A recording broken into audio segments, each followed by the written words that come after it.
Salut tout le monde!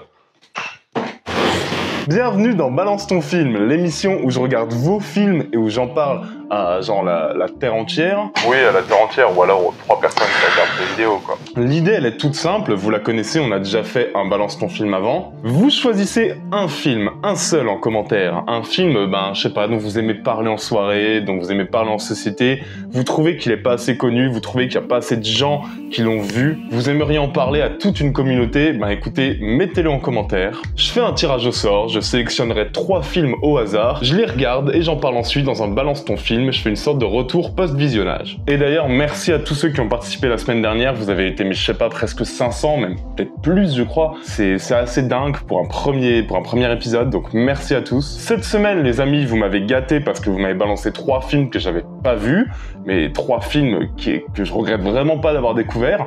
Croyez-moi, il y a du très très lourd. Écoutez, on va pas attendre plus longtemps, hein. C'est parti, Balance ton film 2.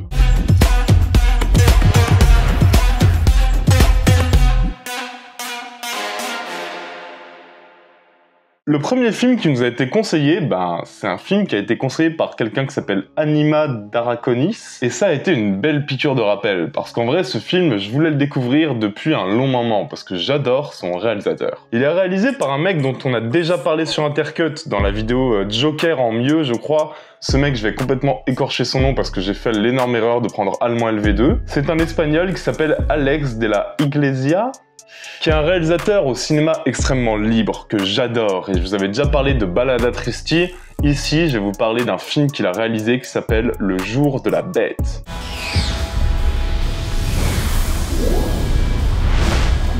C'est ce film qui est sorti du coup en 95, qui a projeté un peu le cinéaste comme étant une des références du cinéma espagnol. Et je peux vous dire qu'avec le pitch du film, franchement, il y a de quoi être hypé, parce que direct, on sent le film qui va être complètement fou quoi. En gros, ça se passe en Espagne. L'Espagne qui s'apprête à fêter Noël en 1995. Et nous, on va suivre un prêtre qui va découvrir que l'Antéchrist est censé apparaître sur Terre à Madrid le 25 décembre 95 avant l'aube, et qui va du coup tout faire pour empêcher cette naissance satanique et pour sauver le monde. Du coup, notre prêtre, il va s'allier avec une bande de bras cassés complètement grotesques, avec une galerie de personnages complètement tarés. Bon, il y a notamment un métalleux qui est hyper cliché, dans l'optique de sauver le monde de l'apocalypse qui l'attend, et pour essayer de retrouver le petit gamin antéchrist qui va naître avant qu'il ne soit trop tard. Alors c'est le bordel, c'est un film qui est hyper grotesque au sens positif, je vais y revenir, et c'est un film qui est complètement jouissif à regarder, vraiment. Moi qui aime le cinéma libre, le cinéma décomplexé, le cinéma qui a peur de rien et qui a surtout pas peur d'être over the top, je me suis régalé.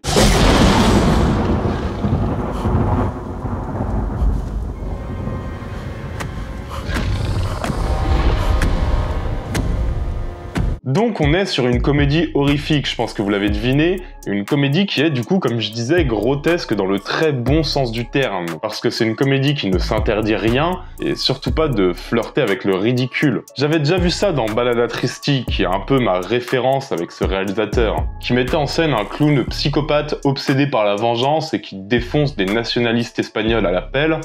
Franchement, vous voyez Balada Tristi, c'est un super film. Et faut se dire que, je trouve que dans Le Jour de la Bête, on est encore à un niveau au-dessus en termes de chaos bordélique, quoi. Et ça, c'est parce que le cinéaste va jouer avec tous les codes cinématographiques. Sa direction d'acteur, sa mise en scène frénétique, son montage complètement hystérique. En fait, chaque élément de son cinéma semble nous gueuler « Regarde, putain, comment je suis libre !» Et moi, j'adore ça.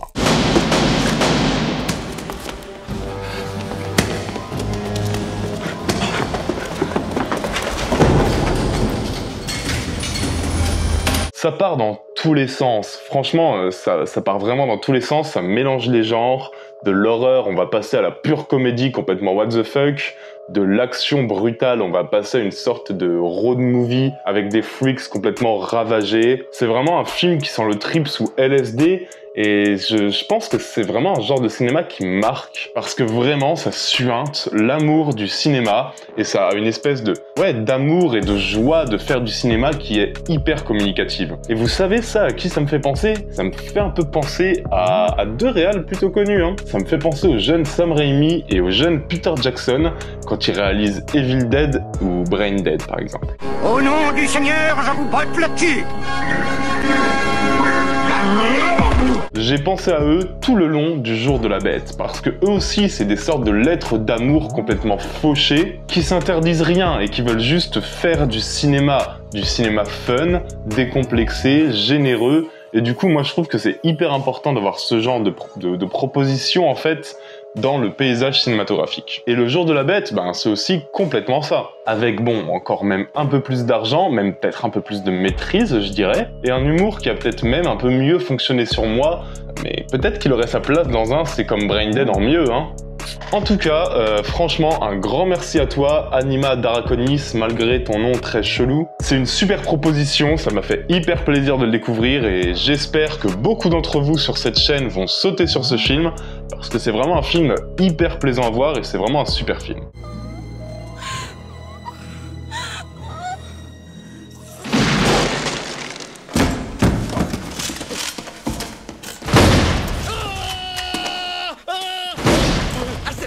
Bon les gars, on a bien rigolé, on a vu notre espèce de trip sous LSD avec des prêtres complètement surexcités dingos qui veulent défoncer du diable. Maintenant on va bien se calmer et on va parler d'un film qui nous a été conseillé par Beauvais, et évidemment je ne ferai pas de jeu de mots avec le vieux syndicaliste agricole, j'oserais jamais n'aurais-je osé Beauvais. Vous vous souvenez, je vous avais parlé, c'était dans Seven en mieux, je crois, d'un cinéaste assez incroyable qui s'appelle Kiyoshi Kurosawa. C'est un cinéaste qui avait réalisé Cure qui était un super film que j'avais placé dans Seven en mieux, c'est pour vous dire le niveau du truc. Et l'ami José nous propose un autre film de ce mec, et un film assez fascinant, un film de fantôme qui s'appelle Rétribution.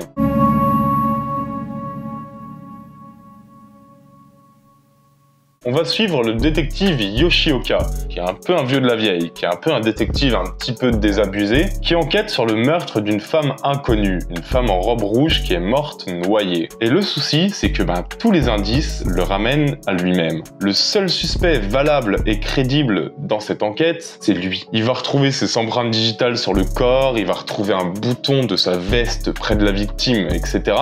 Le souci, c'est que lui, il se souvient de rien, quoi. Et en plus de ça, le fantôme d'une inconnue, en robe rouge elle aussi, commence peu à peu à le hanter, à apparaître dans sa vie, dans des fantasmes, dans des apparitions de plus en plus étranges, de plus en plus morbides. C'est une femme qui prétend le connaître et qui commence à s'immiscer peu à peu dans sa psyché. Et pour ne rien gâcher, alors que ces apparitions commencent, d'autres victimes apparaissent, d'autres victimes qui sont elles aussi toutes mortes noyées. Voilà, ça c'est le pitch de Rétribution. Ça nous promet une enquête hyper étrange et surtout, moi je trouve un regard très particulier posé sur le film de fantôme, et sur ce point, vraiment, ce film va pas décevoir.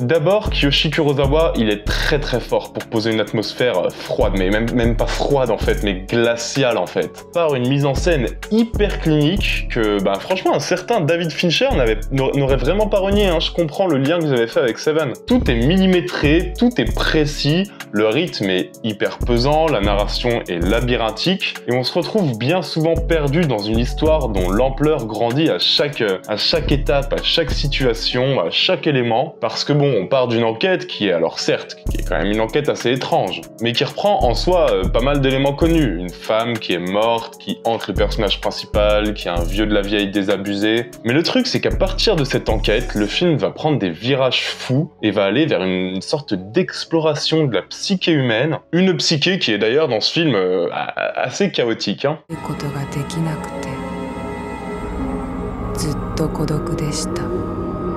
それから全部の感覚と思い出と人間としての感情が一つ一つ消えていって最後に絶望が残りました。 D'ailleurs, là aussi, j'ai beaucoup pensé à Seven, avec cette ville qui est vraiment sur le fil, qui est vraiment prête à s'effondrer. D'ailleurs, il y a des tremblements de terre permanents qui s'immiscent jusque dans l'appartement du héros, comme un reflet de son état mental, comme le métro qui fait trembler en permanence l'habitat de Brad Pitt dans Seven. Et j'ai même pensé à Seven en termes de mise en scène, avec, comme je l'ai dit, ce côté froid mais impitoyable à ce sens. Mais la scène d'intro, les gars, mais ça te calme direct, hein. Cette scène d'intro, elle est incroyable et t'es dans le ton avec juste un seul long plan. Et puis arrive cette espèce de touche fantastique qui nous éloigne un peu du schéma narratif classique, qui nous éloigne de l'intrigue principale, qui change un peu le dispositif, qui sont absolument sublimes, hein, mais qui n'ont pas leur place en fait dans une enquête qui semblait pourtant très terre-à-terre. C'est étrange qu'on arrive vers le fantastique, on s'y attend pas vraiment, et cette alternance, ça fait vraiment de Rétribution un sacré ovni.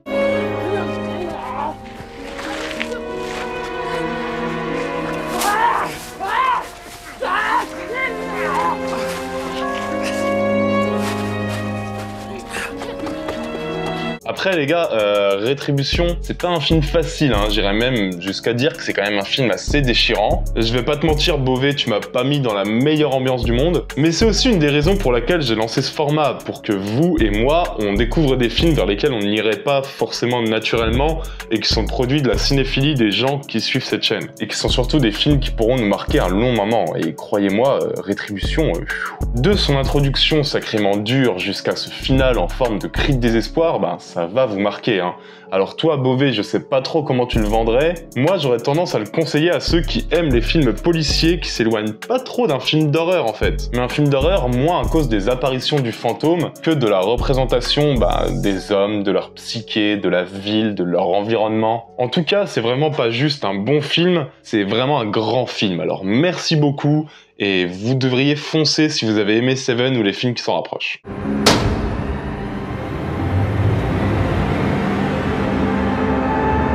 Bon ok, on a parlé de meurtre, de violence, de psyché ébranlée, ce qui en dit long d'ailleurs, sur l'état mental et la joie de vivre de la communauté qui constitue Intercut. Heureusement, on a l'ami KRBR qui s'est dévoué pour être un peu notre Patrick Sébastien et qui va nous lâcher un film, mais alors, qui s'appelle Psycho Beach Party, qui est peut-être l'un des trucs les plus beaufs que j'ai vu de ma vie. Et alors, les gars, j'ai bossé à Canal, j'ai rencontré Cyril Hanouna pas mal de fois. Psycho Beach Party, c'est sur une échelle Hanouna. Psycho Beach Party, c'est 10 sur 10.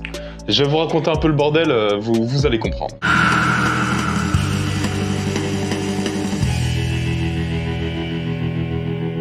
Ça se passe durant l'été 1962. On a Florence, qui se fait appeler Chiclette, qui est une gamine de 16 ans en vacances à Malibu et qui cherche à intégrer un groupe de surfeurs tout droit sorti du dernier clip de David Guetta. Sauf que y a un truc à savoir à propos de Florence, c'est qu'elle est un peu schizo et qu'elle a notamment des crises où elle se transforme en une sorte de maîtresse de harem assoiffée de sexe, de sang et ultra violente. Puis lorsqu'elle revient à la normale, elle en a aucun souvenir. Bon alors vous le voyez, le postulat de base c'est un peu n'importe quoi, de toute façon tout est n'importe quoi dans ce film. Et il y a du potentiel, parce que moi j'aime beaucoup les films qui arrivent à embrasser un peu l'absurdité de leur situation initiale pour en faire une force et pour en faire un truc complètement taré, complètement libre. Mais Psycho Beach Party, je vais être un peu plus nuancé quand même.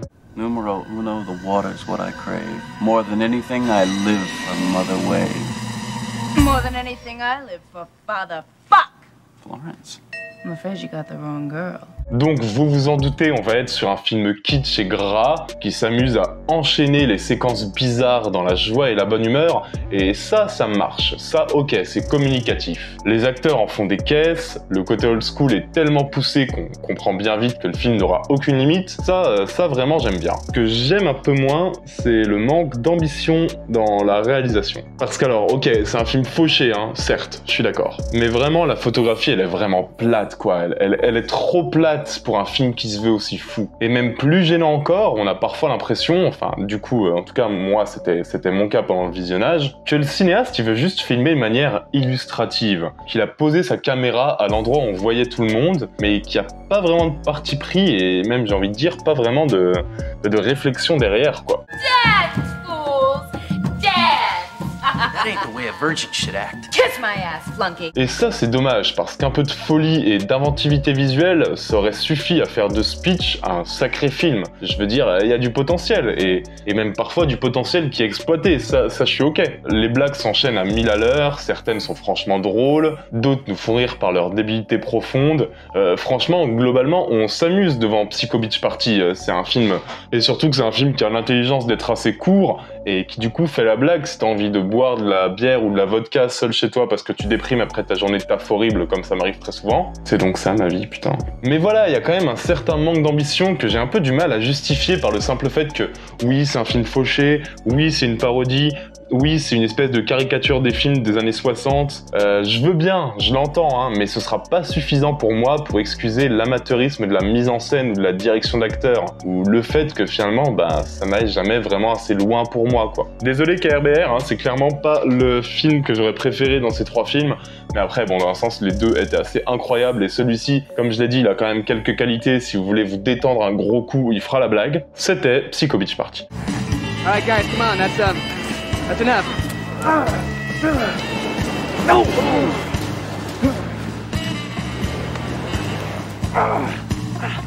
Ah man, I've got you now. Ah! What the hell is that? Voilà, j'espère que cet épisode de Balance ton film vous aura plu. Le prochain arrive dans 2 semaines. Vous connaissez le concept, choisissez votre film. Un seul, hein, les gars. J'ai vu ceux qui trichaient dans les commentaires d'avant. Ceux qui balançaient 40 fois American History X avec des doubles comptes, là. Je vous ai vu, les gars. Je vais les tirer au sort et on verra les 3 films qui seront sélectionnés.